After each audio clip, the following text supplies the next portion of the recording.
Hello there, Science of Getting Rich fans. I'm Misty Lee, and thanks so much for watching the review on the Science of Getting Rich, Chapter 7. And today I decided to not do slides. I'm just going to share my thoughts with you and read a couple quotes, and then expand upon those and share a personal example of how I've been able to apply Chapter 7. So this is on gratitude, and Wallace Wattles, the first idea is that the first step towards getting rich is to convey your wants to formless substance.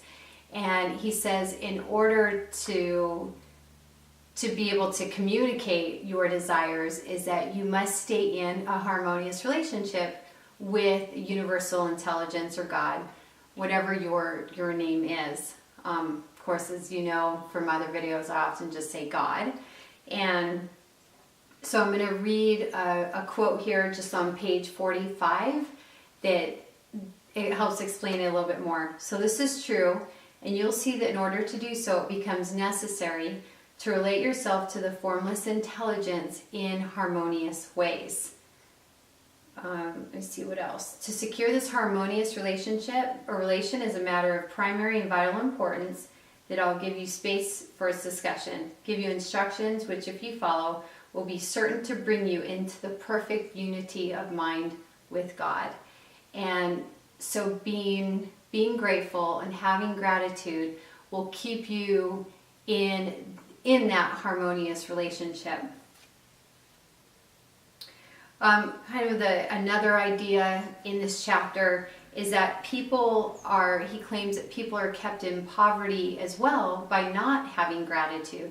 So let's say where you're praying and you're asking God for certain things, and then when they come your way, he says that sometimes people have a tendency to then just forget about God. It's like, okay, you're not needed at this particular point in time. But then what happens is that it kind of, I guess, breaks that relationship or bond. So basically, the more we focus on the supreme when good things come our way, the more good things we receive on a continuous basis. See if there's any other quotes in here I wanted to share. Okay, this was another one that I thought was really important. Gratitude alone can keep you looking toward the all and prevent you from falling into the error of thinking the supply is limited, and to do that would be fatal to your hopes. So on that note, I wanted to share a couple of practical applications in terms of how I've applied this to my life. I've mentioned this many times, but I do keep a journal, and I actually write 10 things that I'm grateful for every single day.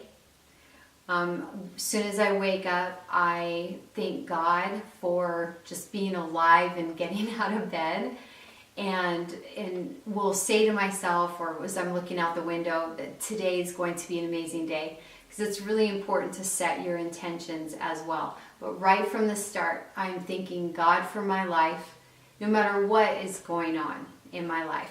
So I want to end with I'll try to make it quick, but a really interesting story about gratitude. At least this is how I relate to it. Close to 2 years ago, I purchased Andrea Bocelli tickets. He is my all-time favorite, one of my favorite artists. He's absolutely amazing if you've never heard of him. But anyway, it was during a time when I had my kids, and so I thought, I'm seeing him no matter what. But this concert was in Vegas, but I still bought the tickets, and I had proceeded to start lying to my ex about the concert, because I didn't want him to know I was going to take my kids to see Andrea Bocelli. Now, it wasn't like I was taking him to a topless show or anything. It was just to see this singer. But as the time got closer, I started feeling more and more guilty. And literally the day before, I didn't go. So I lost out on a lot of money. and second, I didn't get to see him. So fast forward, from that time on, I've listened to Andrea Bocelli off and on. But the times that I would listen to him, I would imagine myself at his concert and grateful for him, grateful for his beautiful voice and bringing joy into my life. Well, about 2 months ago, it happened that my daughter was singing I Can't Help Falling in Love by Andrea Bocelli, and it brought tears in my eyes. I was like, oh my gosh, I just love this guy. And so that meant a lot to me. But then the very next day, I was driving to a meeting, and then along the freeway, it was displayed that he was going to be in concert in my area. And I was very excited about this, but realized that, okay, right now, that's just extra money. And as a side note, definitely the law of attraction has been working for me on many, many levels, but I'm not going to pretend to have real deep pockets at this point, okay? And so it definitely is a lot of money. And so I was thinking, well, I had my chance, but I know I did the right thing. And again, I'm just so grateful that I can listen to him anytime I want. And I kind of dismissed the idea. But I was thinking, is this a sign that the universe really wants me to see him? Well, not the next day, but that evening I get home and I have a message from a person that I work with on grants. And I'd worked on some grants previously, but didn't even think about like incoming money from that. And so he basically told me there was a check in the mail, and it was enough to cover the tickets, which were going to be on sale like 2 days from the day that I saw the display on the bulletin boards. So